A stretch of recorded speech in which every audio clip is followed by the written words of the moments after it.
Buenas tardes. En el número 37 de la revista Perífrasis, publicamos un muy interesante artículo que se llama Resonancias del espiritismo kardeciano en la literatura venezolana de entre siglos 1857-1927. El artículo fue enviado por Ronald Sanoja Cáceres de la Pontificia Universidad Católica de Chile, que está hoy acá como invitado. Y vamos a hablar con él esta tarde sobre ese artículo y sobre ese tema que es tan bonito y tan interesante. Y nos acompaña también nuestra querida colega Luz Marina Rivas, que en este momento dirige la maestría en literatura y cultura del Instituto Caro y Cuervo, acá en Bogotá, Colombia. Y nada, muchísimas gracias, Ronald, por el artículo. Ha sido muy bien recibido, ha tenido un montón de descargas en este mes larguito que lleva en circulación. Y muchísimas gracias, Luz Marina, por acompañarnos. Buenas tardes. No, más bien, gracias por el recibimiento y gracias por la invitación. Gracias bueno, todas esas descargas. Esperemos que no decepcionar a nadie y esperemos que más bien abra otras investigaciones u otras lecturas, porque no es un campo muy explorado, no es un campo que se visite mucho, o particularmente en la literatura venezolana. Y bueno, se le puede, digamos, extraer mucho más, tanto por géneros o por otras relecturas o por otros rescates bibliográficos, quien esté en el país o quien esté en bibliotecas mejor dotadas o como sea. Así que más bien el gusto es mío, más bien por poder dar poner ese granito de arena. Tu micrófono está apagado, Luz Marina. Bueno, yo quiero agradecer la invitación del profesor Hugo Ramírez, porque, bueno, ha sido muy interesante leer este artículo que explora algo de verdad muy poco conocido del modernismo venezolano, y la lectura de este artículo me ha hecho elaborar ciertas conexiones entre varias lecturas de narrativa venezolana que ya comentaremos. Entonces, bueno, pues de entrada, entonces, para muchas personas no es muy claro eso de kardeciano. Entonces tenemos que decir que Allan Kardec, que es seudónimo, eh, escribió el libro de los espíritus en 1857, y se trata de las bases del espiritismo, es decir, de esa ciencia que tiene que ver con la investigación de fenómenos paranormales, de la comunicación con los espíritus, de la mediunidad, en fin, de esto. Y esto lo ve Ronald en el modernismo venezolano en este trabajo. Entonces, claro, la primera pregunta que uno se hace es, Ronald, ¿cómo llegaste a este tema? No es demasiado frecuente oír de ocultismo en la poesía venezolana o eh, pues, en los ensayos y narraciones del periodo de entre siglos. Bueno, en efecto yo llego, digamos, o sea, llego por mi tesis doctoral. Este trabajo es parte, digamos, es un hijo eh, de mi tesis de doctorado, donde yo trabajo justamente las intermediaciones o los influjos del ocultismo y del espiritismo en la poesía del modernismo latinoamericano, o sea, incluyendo la parte hispana e incluyendo a Brasil, por eso el latinoamericano. Y claro, una de las primeras dificultades que tengo cuando estoy armando el corpus es conseguir corpus venezolano. O sea, me costó muchísimo de verdad conseguir corpus, y no solamente por una cosa de querer incluir autores de mi país, sino que veía que no había. O sea, intentaba darle la vuelta, intentaba como que buscar y decía, oye, pero ¿cómo puede ser tan extraño?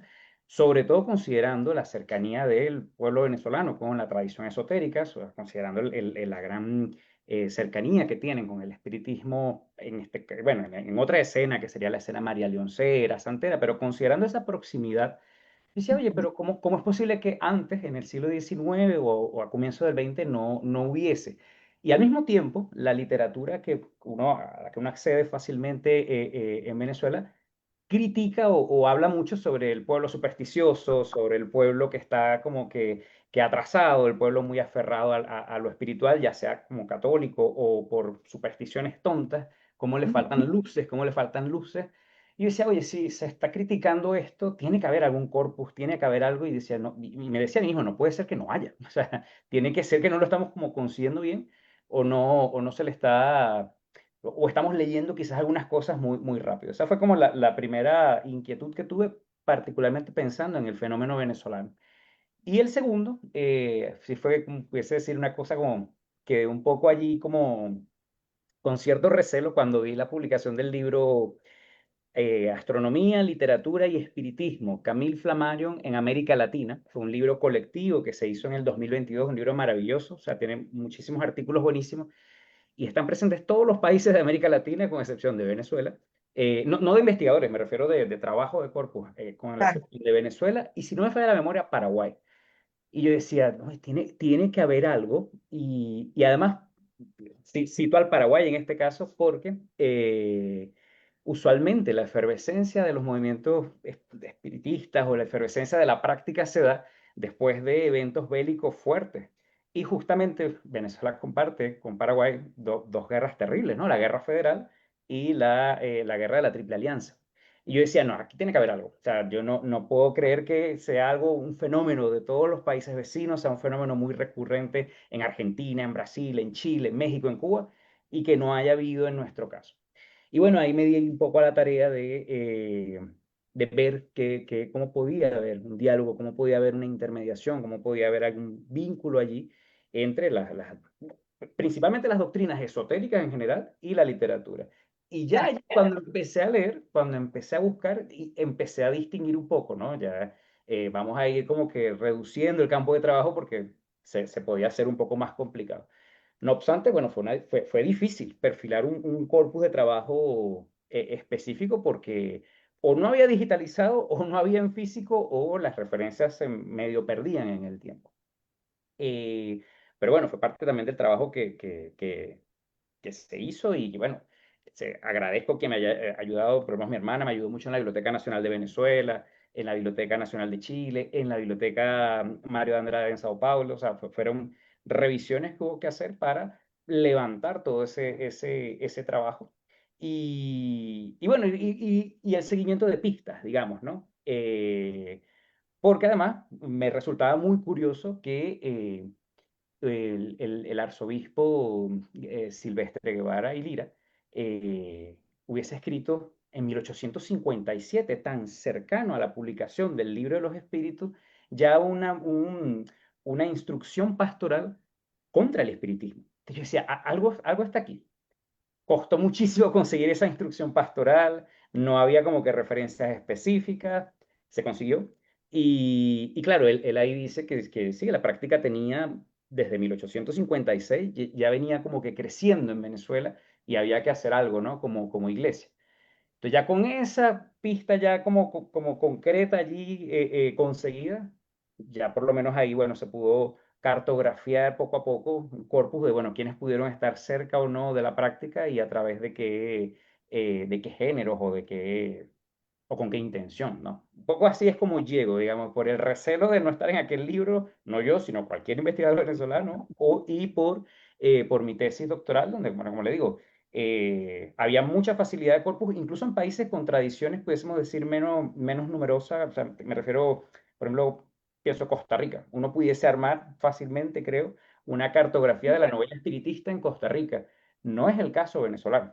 Y dice, oye, pero no entiendo. O sea, que pudiese estar ocurriendo aquí. Y suponiendo que no hubiese nada, que esa fue una hipótesis, bueno, ¿por qué? Que hubo allí que no nos impidiese como desarrollar parte de ese tema. Pero bueno, Sí, se consiguieron elementos y al menos ese artículo se dio. sí. Claro. Siguiendo con esa pregunta que hacía Luz Marina y con tu respuesta, tú podrías hacer como una presentación de cómo era cómo eran esas prácticas del espiritismo en relación con la literatura latinoamericana, o sea, de todo eso que no encontrabas en Venezuela, perdón. ¿Cómo eran esas prácticas primero? Y claro, una cosa que es bien interesante que se nota en el artículo es esa alusión a una norma, digamos, de la iglesia, en donde, como suele suceder, la prohibición en efecto pone de manifiesto es Claro, que es muy común y que tenemos que atacarla, comillas, tenemos que parar eso. sí, Entonces, ¿cómo sí. era la práctica en general en esa literatura? O sea, En el caso bastante. hispanoamericano primero, como Marco Pres. No, no, al final la misma venezolana es similar, digamos, a la de todos los Sí, el sí, claro. contexto latinoamericano y uno pudiese, bueno, como ver, ¿no? Primero yo diría la fascinación por el evento fantasmagórico, por la espectacularidad del fenómeno. Eso llamó mucho la atención y eso abre, por supuesto, una senda de literatura fantástica, y Sí, particularmente la narrativa de muchos países. O sea, pudiese uno pensar en Chile, en Perú, en Argentina, y hay tesis buenísimas que han trabajado el tema en esas tradiciones donde abre, creo, por ejemplo, Soledad Kerelia, ella habla de protofantasías de lo fantástico, creo que dice ella, no recuerdo si esa es la palabra, pero lo inventa así, o fantasías de lo... Sí, protofantasías de lo fantástico. Creo que ella utiliza ese término. Me disculpe si, si escucha esto y me estoy equivocando, pero ya lo perfila con toda una literatura del siglo XIX y eso uno lo puede rastrear hasta en México con autores como Santiago Sierra, donde el fenómeno particularmente de la mediunidad, en el caso bueno, en el caso de este fenómeno de los medium, cuando hablan con los entes o con los espíritus o con todos estos actos comunicativos con los difuntos, con las mesas levitando, con todo el fenómeno del magnetismo y de las figuraciones y de las materializaciones que ocurren en escena, que además se llevan al teatro con fenómenos como los ghost paper, perdón, los ghost paper o digamos todas estas cosas de teatros con spray, teatros con materializaciones, con efectos, pudiésemos decir, especiales, que por cierto fue la ilustración que se utilizó para la difusión de este evento. Todo eso despierta, por supuesto, toda una inquietud fantasmagórica, una inquietud por lo fantástico que abre esa senda. Eso por un lado. Otra sería también más breve, pero también con una amplia tradición, que es toda una difusión sobre la moral espiritista y sobre la ética espiritista, que al final deviene es en la caridad como mejoramiento del individuo o perfeccionamiento del individuo.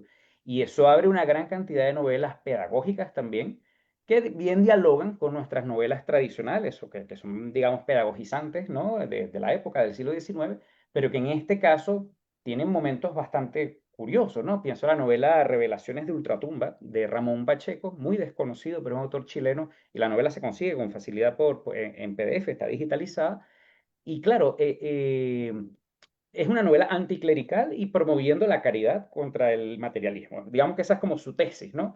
Pero suceden cosas extrañas como el protagonista siempre está como con un espíritu que le habla, parece la película Her, prácticamente porque está, y porque si no me falla la memoria, él le dice el espíritu al final que yo creo que era la novia, y habla con él y después ella le dice que va a reencarnar en el hijo que él va a tener. O sea, es como una escena que si uno la ve así como objetivamente, uno dice, oye, pero parece la película Her, y como que si le hubiese dicho allí a Scarlett Johansson, yo voy a nacer en un cuerpo, pero voy a ser tu hija. O sea, yo creo que el autor sin querer desarrolló allí como un fenómeno protofantástico, como diría Soledad Kerelia, y bueno, tiene como esa parte como que espectacular, pero no es el único, o sea, hay varias novelas así en el continente, y eso, bueno, por supuesto también o sea, llama mucho la atención, aunque tenga, digamos, su orientación pedagógica moral. Y finalmente, así en esto, bueno, sí, finalmente, bueno, no, finalmente no, me quedan dos más, una más,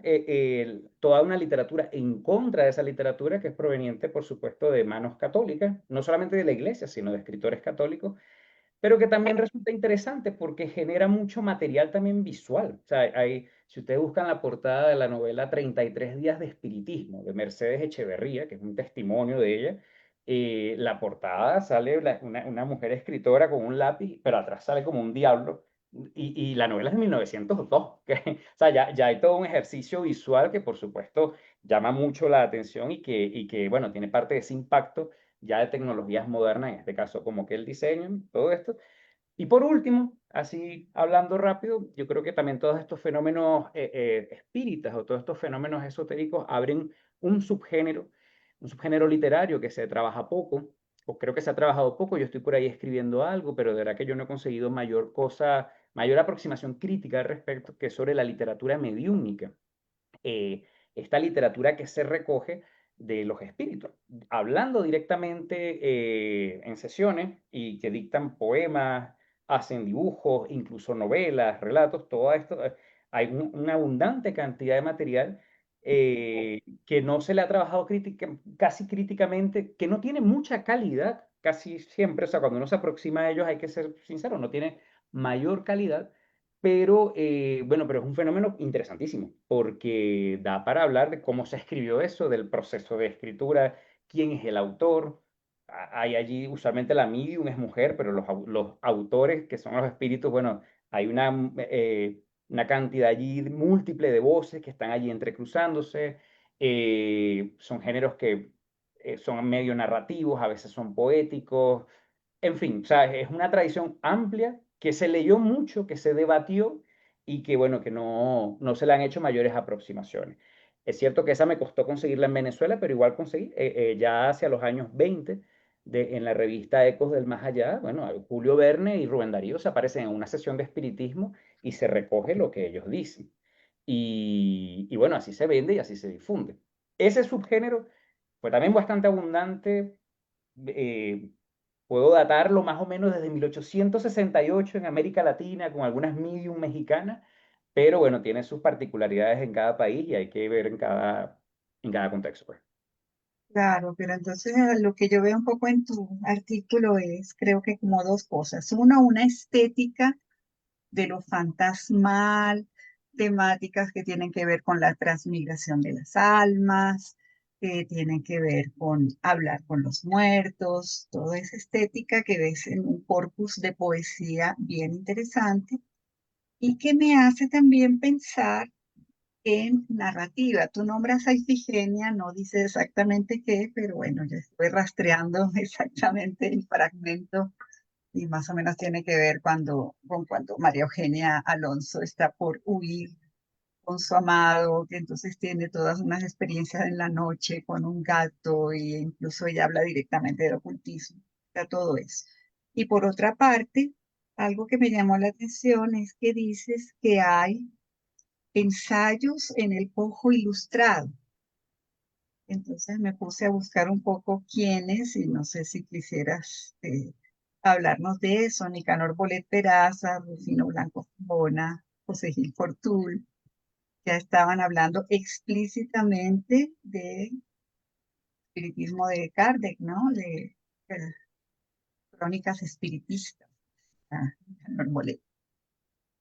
Claro, aunque particularmente, para agarrarme de eso último, de los que nombra, por lo menos Rufino y Gilfortul, yo creo que totalmente en contra, sobre todo Rufino, que siempre, bueno, que Rufino Blanco siempre está, siempre estaba como en contra de todo, ¿no? Ajá, Pero si bien como voces, digamos, potentes, hegemónicas, ellos se manifiestan, yo creo que bastante en contra, o bastante desde de lo que les decía al comienzo, desde ese exceso de racionalismo o ese exceso de luces que hay ok. en nuestras voces, si hay en el Cojo Ilustrado una gran, o sea, sí, otra gran cantidad de autores, ni siquiera voy a decir menores, sino que en facetas desconocidas que igual están allí y escriben bastante al respecto. Yo de ahí, antes de llegar a Teresa de la Parra, o sea, décadas antes, estamos hablando todavía en la década de 1890, ya por lo menos César Sumeta tiene una fascinación al respecto bastante fuerte, y eso que uno lo conoce como autor positivista y ya, digamos, Mm, como ideólogo en trabajos como El continente enfermo, o más adelante ya como parte de la inteligencia del gomecismo, ya uno lo conoce en otras facetas, pero al comienzo dos textos que aparecen de él en el año 1898-99, se llama Transmigración, y justamente todo el fenómeno de transmigración de las almas le da como ese imaginario poético como para figurar todo este proceso que tenía 100 años ya en la literatura, dándose, la literatura latinoamericana, del alma como sublimándose al todo, con el cosmos, pero a través de referentes espíritas, ¿no? Como que se da ese proceso de imaginación, como que se concretiza, se textualiza, se materializa, ¿no? Eso en el caso de él. Pienso Rafael Villavicencio, que por cierto, positivista, y si no me falla también la memoria, uno de los fundadores, yo no sé si Escuela de Medicina en Venezuela, o digamos médico importante al respecto. Él es parte de los autores que escriben la columna Lo Maravilloso, que aparece en Cojo Ilustrado durante varios años, de manera irregular, pero aparece, y junto con él, Antonio Smith y Elías Toro, que sin ser espíritas manifiestos, porque no lo eran, de hecho, eh, toda la interpretación que hacen sobre los rayos X, sobre las cámaras fotográficas, sobre todas estas tecnologías que también están surgiendo en la época, parecen, digamos, como que eh, o parece generar en ellos una fascinación, una tensión y una ansiedad, una angustia que se termina, digamos, como que resolviendo, ¿no? Desde la conexión de lo moderno con, bueno, vamos a darle una interpretación, digamos, como, no sé, tradicional, no sé, como de siempre, que vendría siendo como que este sustrato espírita. De hecho, yo digo, con este avivamiento esotérico y con este rechazo y proximidad que causa el espiritismo, yo creo que donde uno viene evidencia este desencuentro de la modernidad, porque es como la conexión de lo atávico con al mismo tiempo, Ajá, con todo lo nuevo que está surgiendo, con todas las tecnologías y al mismo tiempo con el lugar del escritor y del científico ejerciendo un discurso al respecto. Y bueno, claro. ellos son parte de, digamos, de esos autores. Sí, Ujú.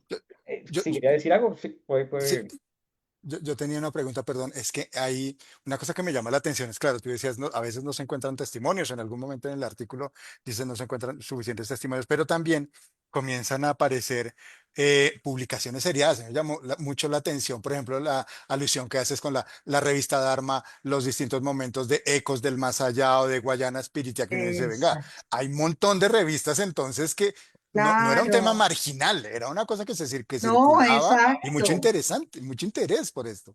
Sí, yo añadiría también que, o sea, algo de lo que acabas de decir, o sea, cómo conciliar el positivismo con este espiritismo que va apareciendo. Entonces, ya tú nos das respuesta porque hay como un interés científico por esos fenómenos y mediados por la máquina. Entonces, no sé si eh, quieres hablar de eso. ¿iba a decir algo, don Hugo, o No, no, ya? no, es que era llamar la atención sobre eso, De la, mm, la revista Dharma de la que las tú hablas. revistas, por ejemplo, Dharma o Ecos del Chévere. Más Allá, lo que sea, que revelan fundamentalmente es que sí hay interés, que no es una cosa Ah, marginal, hay no, interés en el tema y hay gente que está produciendo publicaciones sobre el tema y consumidores, obviamente. Una revista se hace porque hay alguien que la lee y si hay claro. tres o cuatro revistas, pues entonces hay un público importante. El Eso es una mercado. cosa. Entonces quería como que comentaras eso, cómo funciona todo esto.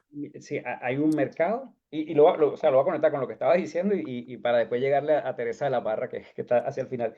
Hay un mercado y hay una respuesta también del poder. Creo que Francisco Ferrandi, él advierte algo allí, Gómez prohíbe las sesiones de espiritismo en la época.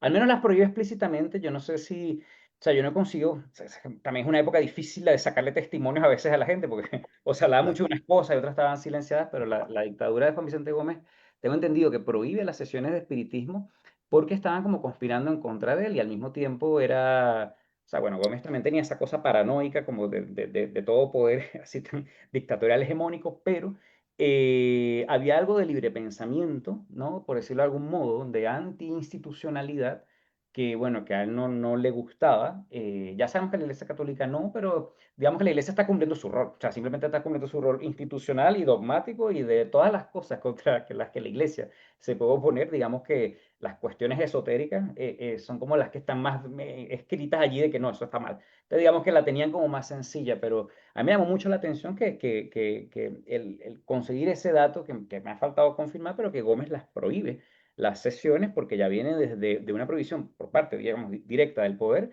y Gómez, además, tenía un criado, un sirviente que le hacía como que lecturas de carta a través del espiritismo María Leoncero, ¿no? Que entonces parece que a Gómez no le gustaba era el kardecista, el kardeciano, el de mesa, probablemente por algo también de élite, porque quien usualmente le practicaba en la época, o quien estaba en sesiones de espiritismo era toda esta élite positivista, esta élite culta, por decirlo de Ah, algún modo, que bueno, sabemos que por la época también está bien ligado con cierto poder monetario.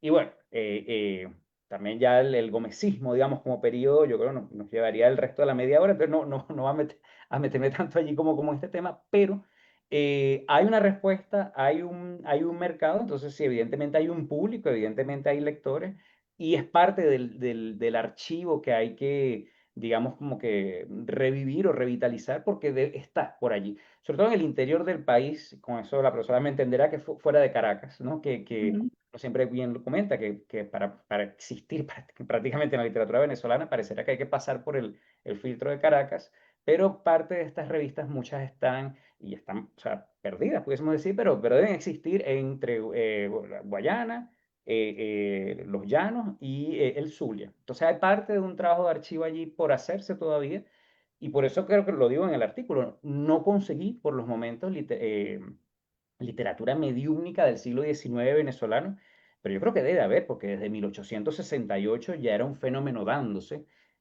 así que tiene que existir. O sea, no creo que no haya como existido. La profesora Luz Marina preguntaba hace un momento, ¿no? Que cómo congeniaban todas estas ideas con el positivismo.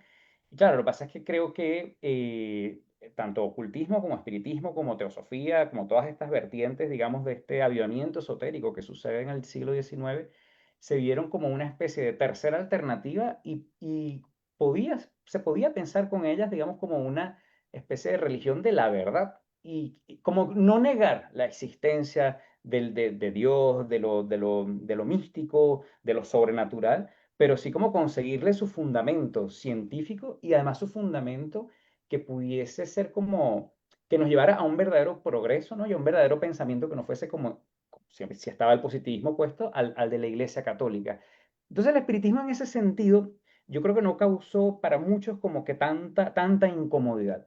No obstante, para nuestros positivistas sí. Esa era la dificultad que yo decía cuando estaba buscando Claro, el cuerpo, que yo decía, oye, pero es que los nuestros, hasta lo pensé a la inversa, yo dije, será, bueno, puede ser que simplemente nuestra doctrina católica era más fuerte que la de otros países, pero igual me digo, pero tampoco creo que haya sido tan así, porque en otros fenómenos no lo es.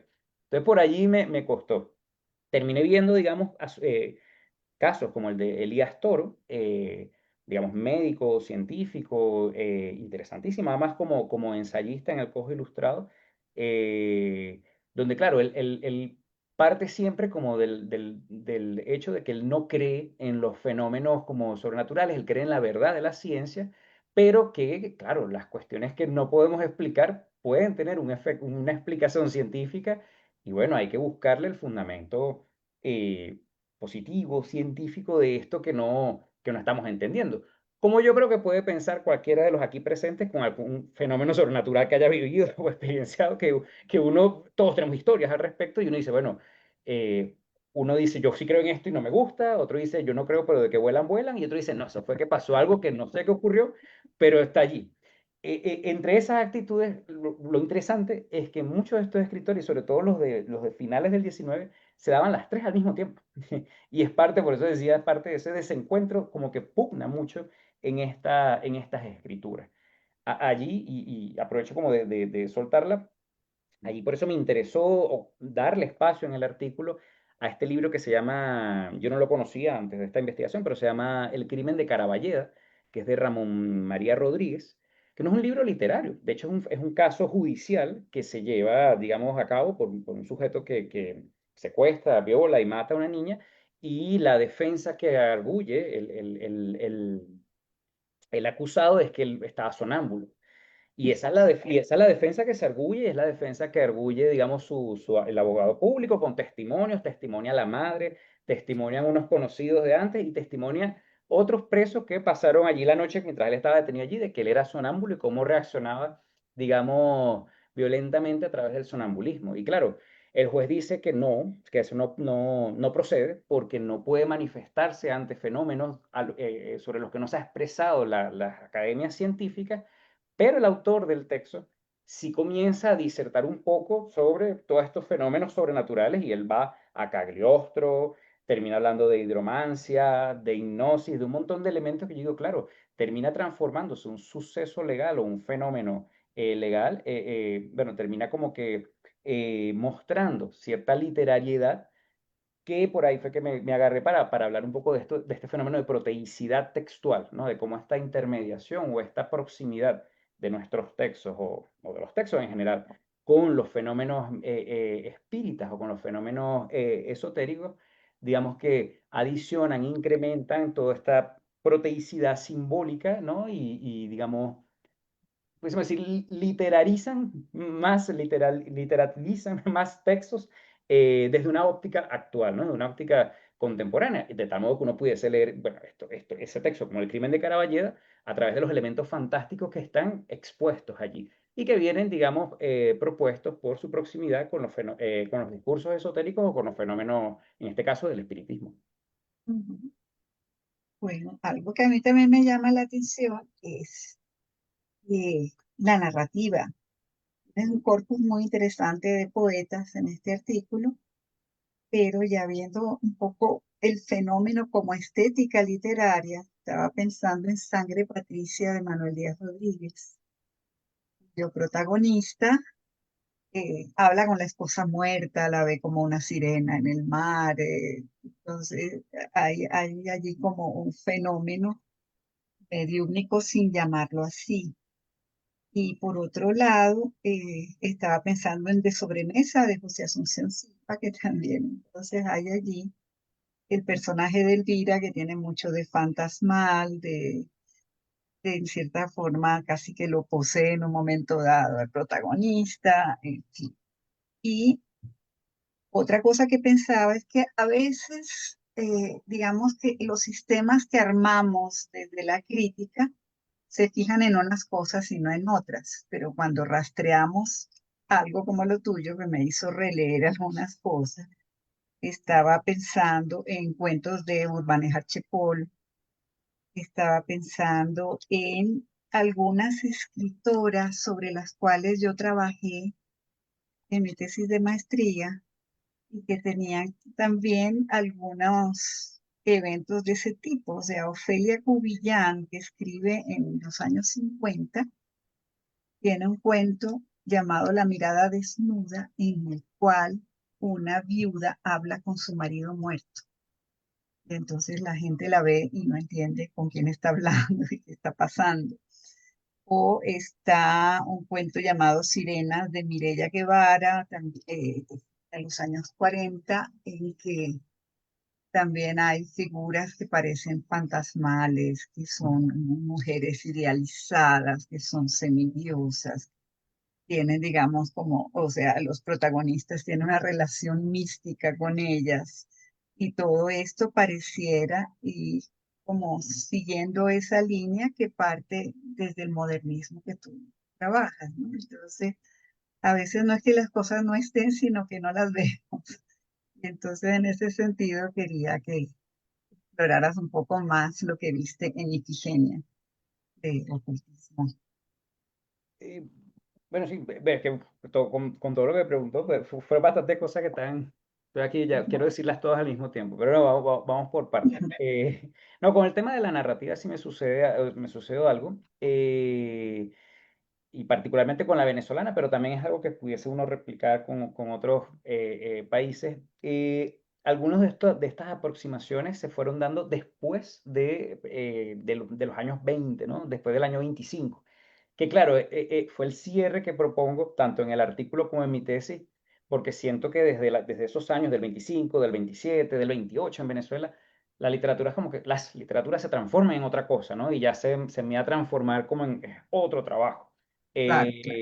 Y particularmente las narrativas, o sea, los narradores de renombre que uno como que conoce, maneja, como que comenzaron a florecer fueron después de esos años. Por lo mismo pareciera haber como una ausencia de sí, de trabajos narrativos o de aproximaciones narrativas en ese trabajo y en general en otras aproximaciones que he hecho.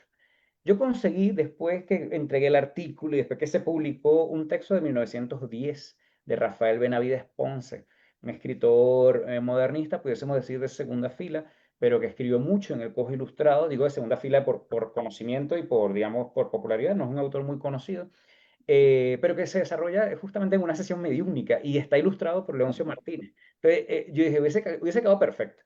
Pero claro, Pero era redundar ya con lo que venía conversando y ya no había espacio en el artículo. Y dije, bueno, quedó pendiente para otro momento, ¿no? Y Teresa de la Parra, me sucede algo, lo confieso, no es que se me había olvidado ella, no se me había olvidado Ifigenia, de hecho la referencia a la cuestión como esotérica, ocultista, la señala hasta la profesora María Fernanda Palacio en la mitología de la doncella criolla, algo alude por allí. Y claro, era un tema que tenía presente, pero yo no sé, cuando yo estaba escribiendo el texto, yo no sé por qué yo tenía en mente que Ifigenia era como de 1928. O sea, yo no sé, yo como que la arrimé mucho en los años y dije, no, esa novela es del 24.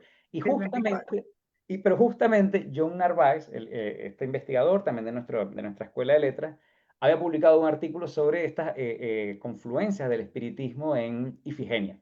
Y con un trabajo además que recomiendo, y por eso hago todo el comentario, un trabajo con mucho material documental y digamos reflexivo, que yo dije, o sea, puedo hacer dos cosas, o resumirlo citándolo, o aludirlo a él, o ver con los caracteres que tenía cómo analizar Teresa de la Parra, que no, bueno, no da como del todo.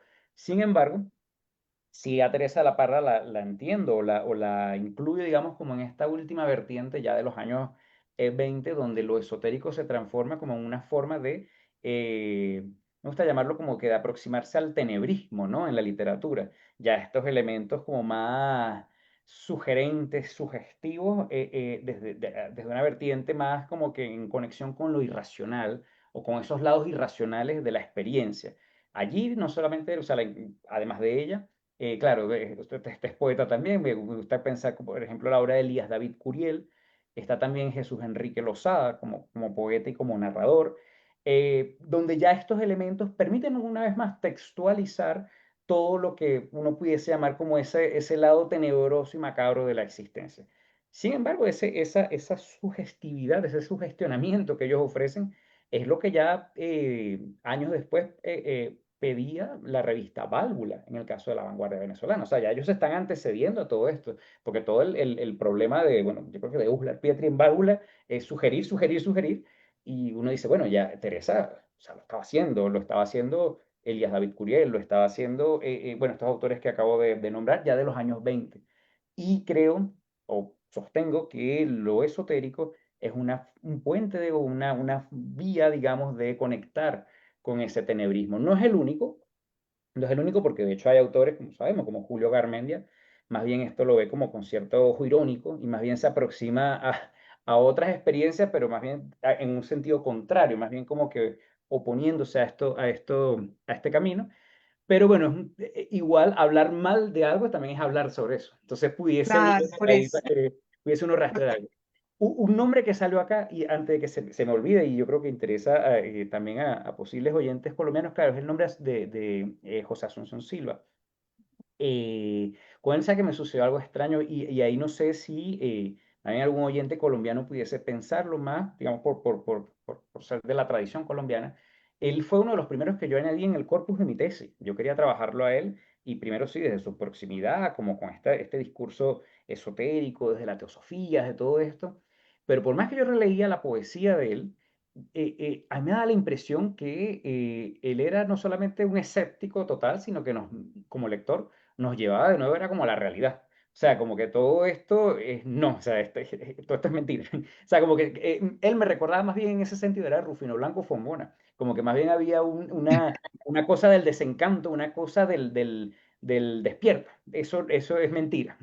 A diferencia de otros poetas, quiero decir, de la época, que, bueno, mismo Darío, cuando parecieran como que un lugones, que se sumergen en la experiencia esotérica, yo siento que Asunción Silva, particularmente, como que siempre tuvo una cosa del desencanto, una cosa como no solamente en su vida, como sabemos, creo, como sospechamos, sino una cosa como de la palabra, como de la literatura, como un despierta que, mira, no es lo que estás soñando, no es lo que crees que estás viendo, es lo que está aquí, infelizmente, y mal por ti, pero es lo que está aquí. Claro, Ronald, pero lo que pasa es que está la novela de sobremesa, es otra Ah, cosa. claro, que ahí está. Es Bueno, otra no, cosa. no, claro, pero que ahí de repente pensarla como quería Claro, y que lo entrara por ahí. otro que también quería comentarte es que de sobremesa la escribí en Venezuela.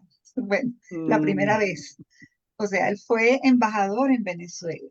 Eh, Entonces escribe la novela, regresa a Colombia, toma un barco en La Guaira, el barco naufraga y se pierde la novela. Entonces cuando regresa le toca volverla a escribir. Pero ahí hay muchos elementos que prácticamente se parecen mucho a esta estética que tú describes. Pero eso me llamó mucho la atención.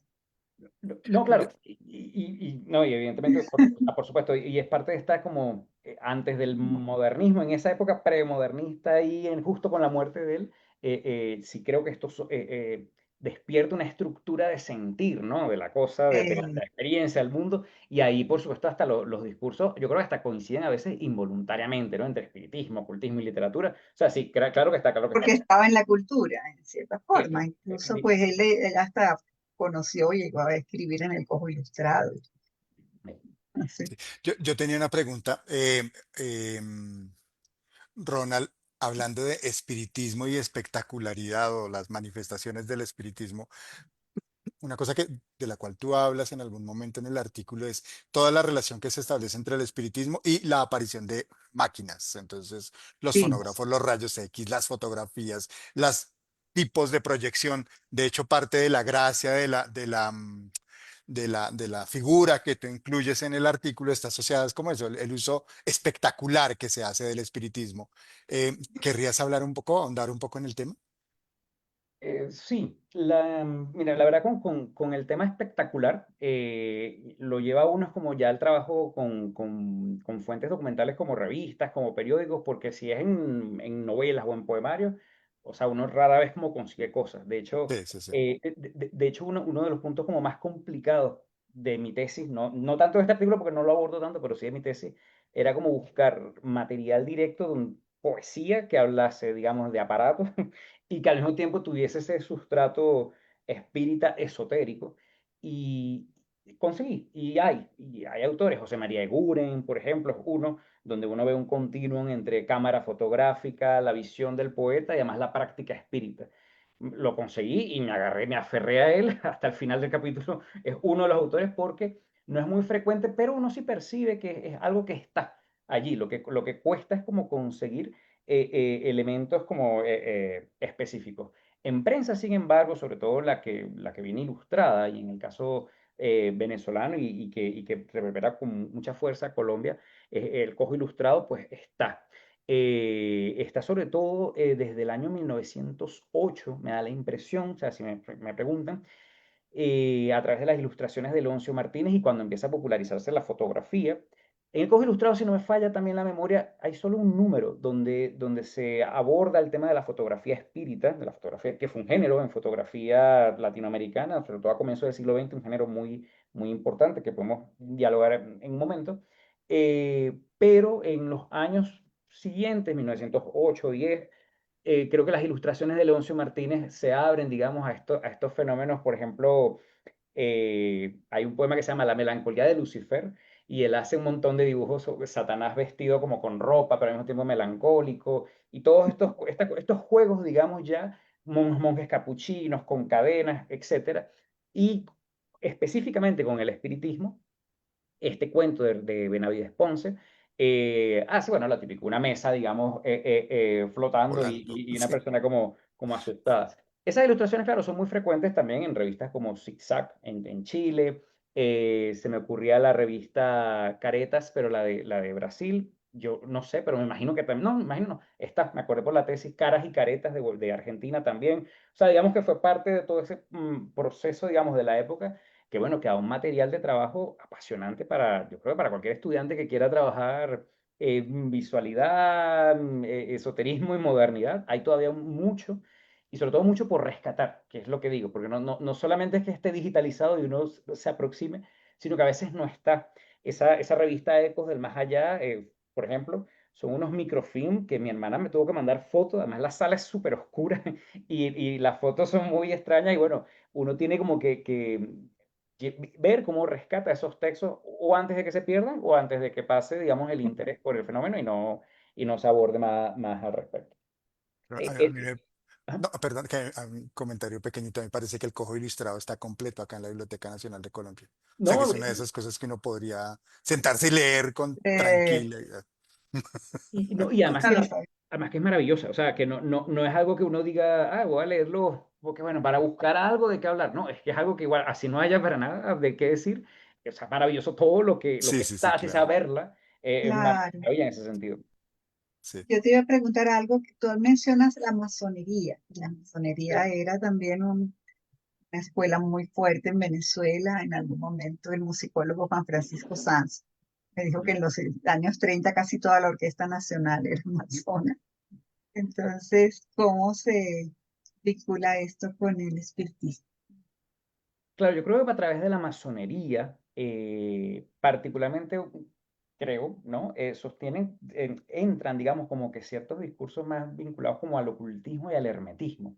Porque es que, claro, todos estos, los escritores y el arte lo ve de una manera muy sincrética, pero cuando es a nivel como práctico o a nivel, digamos, teórico, muchos masones y muchos ocultistas no les gustaba mucho la práctica espiritista porque ¿qué decían? Que al fin y al cabo era una mesa flotando, que eso era un montón de sugestión, que tal vez era electricidad, que tal vez era otra cosa, pero que creer que eran espíritus de difuntos que venían a dar consejos para mejorar la vida, decían que no, que eso estaba mal. De hecho, Madame Blavatsky, eso era lo que criticaba de Allan Kardec.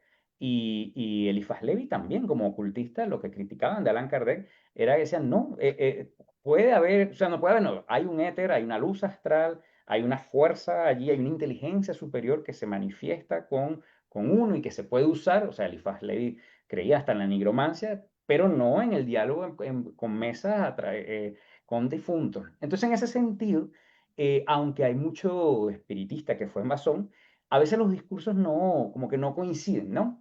Y por lo mismo, invito ahí al final del artículo a buscar que ese es otro trabajo, cómo la masonería con sus códigos y sus juegos particulares, que son también un universo aparte, cómo eso se dispone, digamos, no solamente en nuestros textos, sino en ciertos géneros, ¿no?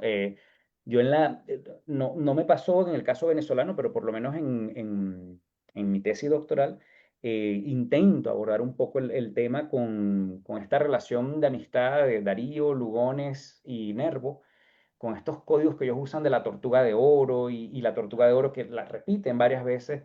Y como yo le decía a algunos estudiantes una vez de clase, y de repente la tortuga de oro no significa nada. O sea, no es para buscarle de repente, como que "Ay, con eso vamos a invocar al diablo", y dice uno, no. Pero si lo pensamos, es una codificación oculta que dota a la poesía modernista, bueno, de una particularidad muy propia que es la de ser simbólica, ¿no? De su simbolismo y sobre todo, además, yo le decía, un simbolismo cromático, tortuga de oro, que es una cosa muy o sea, yo creo que un verso, un enunciado que uno se conseguiría en el modernismo.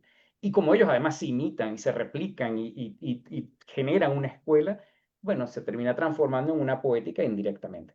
A través de allí, o sea, yo creo que pudiese hacerse ese otro trabajo que además no estoy diciendo nada nuevo, ya Octavio Paz decía que había que hacerlo, buscar la influencia de Eliphas Levi en la poesía latinoamericana y bueno, y de toda la tradición ocultista y de todo el pitagorismo y de toda esta gran tradición que es mucho más amplia y que bueno, que me lleva mucho más lejos de Allan Kardec. Entonces, Allan Kardec se comunica con esto, pero al mismo tiempo es otra cosa. Por lo mismo también hice esa especificación de espiritismo kardeciano, para que quedara como algo ahí restringido. También está la teosofía, Claro, bueno, es que claro, que están, es como todo decía, está como, sí, digamos, todo eso ejercía una fascinación en esa época. Y bueno, eso es súper interesante. fascinación y ruptura, porque también había gente escritores mismos, que durante un tiempo mostraban un furor sobre una práctica y después la dejaban y se iban con otra, y Ah, ok. renunciaban a ella. El caso de Gabriela Mistral. O sea, Gabriela Mistral tiene un momento espiritista, después tiene un momento católico, se suicida su hijo y entra un momento como teosófico y llega a decir en una carta, debo volver a mi antigua herejía para ver si puedo manejar este dolor. Y uno entiende que se está refiriendo al espiritismo nuevamente. Ah, Entonces, ok. estas crisis como de fe que al final terminan reverberando en las obras de los autores. Y en el corpus de estos poetas que nos has traído en el artículo, ¿como cuál sientes tú que es el más abiertamente espiritista? Mire, yo creo que, o sea, sí, particularmente de ese corpus, o sea, Elías David Curiel, yo creo que es al que uno pudiese eh, asediarlo con más profundidad u otros investigadores que tengan más conocimiento que yo, volver a él, porque además de que es muy sincrético, igual tiene como pulsiones, de repente hay como unas seguidillas de poemas donde pareciera que la obsesión es la manifestación mediúnica, los aparecidos, las apariciones, la mediunidad misma como fenómeno creativo y de creación. De hecho, hay un poema, lo cito en el artículo donde él habla cómo entra la comunicación a través de los oídos, y hay una experiencia sidereal, usa esas palabras él, y todo eso viene al medium panóptico, todo esto. Yo creo que en él está muy fuerte, pero de repente igual él lo deja y se abre una experiencia oculta como más mística y más rara, que además viene con toda esta condición de vida de él, que él era judío, era alcohólico, fue suicida, o sea, tiene una cantidad de números así encima que uno dice, oye, tuvo una vida como complicada en ese particular, en un momento además de Venezuela muy complicado, si es que alguna vez no hubo un momento complicado en Venezuela, pero un momento muy particular. Y yo creo que en él uno pudiese como que ver esto, como que si había, sería una persona que alguno aquí pudiese conocer, que uno dice, no, él es como raro en ese sentido, ¿no? Como que si hay algo de realidad de que veía esto e interpretaba su propio legado familiar a través de estos referentes de reencarnación y de transmigración, y además, bueno, mezclándolo con este asunto del legado en la tradición judía que es tan fuerte, yo creo que da para mucho más de lo que comenté ahí en el artículo. Y bueno, y además que la obra de él es bien complicada. Entonces, en ese sentido, yo creo que también tiene mucho material que ofrecer y fue uno, sí, yo creo que diría que él fue uno de los más abiertamente dados. Sí, sí, me atrevería a decir que al menos de ese corpus, él fue uno de los más dados al tema. Ronald, una cosa que, hablando de momentos complicados en Venezuela, el espiritismo también es una estrategia para criticar a la dictadura. O sea, la parte de la gracia también es que tiene un peso político muy duro que termina siendo, cumpliendo una suerte de función como lo que hoy diríamos nosotros, como la ciencia ficción, la literatura fantástica, por ejemplo, que tiene un peso político muy duro y que de alguna manera también cuando el poder la confronta o cuando el poder la prohíbe o entra a censurar también es porque a través del espiritismo, de esa literatura espiritista, comienza a hacerse mella o a hacer críticas sobre la dictadura, ¿no te parece? O creo Claro, que lo planteas. pone Mm, el poeta preso en la rotunda. claro. Claro, ese Francisco Domínguez Acosta. Y sabe que a veces usted los pone de una manera como muy articulada desde los espíritus y tal. Pero a veces no era tanto. A veces yo creo, sostengo con algunos autores, era como decir, no, eso yo estaba en un estado mediúmnico, me lo dijo un espíritu y así lo pongo. Y así Y lo así, pusiste. y así se publica. Yo me he conseguido muchos de esos casos, me lo he conseguido en prensa brasileña, particularmente del siglo XIX, donde había mucho de esto, no, esto lo digo tal cual como me fue revelado y lo suelto. Y esa estrategia se usó, bueno, la usaron muchas escritoras también, sobre todo para hablar de cuestiones políticas, no a veces no tan polémicas, pero sí, no para criticar al poder directamente, pero sí sobre temas polémicos. Por Claro. ejemplo, la guerra hispano-estadounidense, la guerra de la Triple Alianza, venía una poeta de veintitantos años, revelación de los espíritus, y ya como que había un salvoconducto allí enunciativo. Creo que es lo que intenta Francisco Domínguez Acosta, pero infelizmente Juan Vicente Gómez no creía mucho en salvoconductos espirituales y lo mete preso. Y Sí, de sí, hecho sí, claro. muere preso por lo mismo. Pero porque en el artículo él hace eso, él como que solapa allí, como a Gómez le gustaba el bando alemán en la Primera Guerra Mundial, empieza a hablar como que si los alemanes eran una especie de un titanismo y lo relaciona con una mitología teosófica y todo esto, que Gómez dice, no, este está hablando es de mí y lo manda a meter preso. Pero en otros momentos de la prensa, particularmente latinoamericana, funciona eso, funciona como salvaguarda enunciativo para vender textos de calidad dudosa. Claro. Sucede, será tema de otro trabajo, pero también pasa mucho para decir, bueno, si uno pudiese criticar la calidad de este texto, hay que entender que los espíritus se manifiestan de otra manera, y así lo dicen las reseñas, o sea, no estoy poniendo yo palabras, es una cosa que uno dice en los prólogos. Eso me pasó aquí por lo menos con una escritora que se llama Silda Gama, de finales del siglo XIX. A ella se le apareció, digamos, se comunicaba mucho con ella Víctor Hugo. Y ella escribió muchas novelas con el nombre de Víctor Hugo. Y están, se consiguen. Y los prólogos y las reseñas hablan de eso. Que bueno, si alguno dice que no se parece a Víctor Hugo, es que bueno, él está en un estado superior que ya, digamos, modifica la estética y dice, ah, bueno, ¿qué hay acá, no? ¿Qué estrategia hay acá de salvaguarda, salvoconducto y de disfraz? Pudiésemos uno pensar. Claro, claro. Sí, sí, claro, claro, claro. Pero es otro tema, otro conversatorio. Sí. Ujú. Bueno, no sé, una última pregunta, Luz Marina. Comenzamos a cerrar. Bueno, un comentario que quería hacerle a Ronald y al público es sobre esa novela bastante reciente de una escritora franco-española llamada Victoria Mas, que se llama El baile de las locas. Entonces, ahí está directamente como intertexto el libro de los espíritus de Kardec, porque la protagonista que se comunica con los muertos cree en algún momento dado que ella está loca o que le pasa algo, pero consigue el libro en una de esas reuniones espiritistas y lo lee y entonces entiende lo que le pasa y eso le da como una seguridad y una libertad. Sin embargo, pues ella va a terminar en un sanatorio de enfermas mentales para ser víctima del doctor Charcot, que trabajaba la histeria femenina. Entonces me llama la atención que, bueno, ya en pleno siglo XXI haya una novela histórica que todavía esté rescatando un tema como este.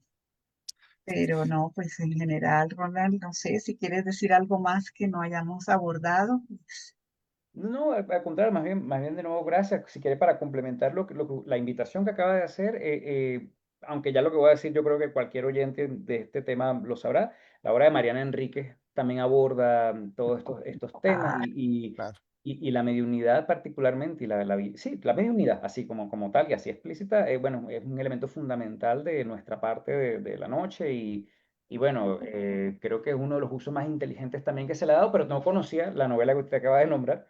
Así que bueno, voy a echarle un ojo.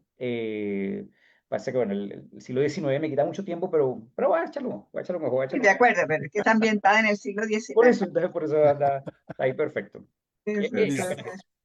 Bien, muchísimas gracias, Ronald Sanoja Cáceres, por este artículo tan interesante que pueden encontrar en el número 37 de la revista Perífrasis, Resonancias del Espiritismo Kardeciano en la literatura venezolana de entre siglos, de 1857 a 1927. Es de verdad un tema bien interesante, las resonancias, la presencia del espiritismo, las resonancias en toda Hispanoamérica, el desarrollo que tuvo en Venezuela, la relación que tiene, por ejemplo, con la ciencia ficción, con la literatura fantástica, es un antecedente bien, bien interesante.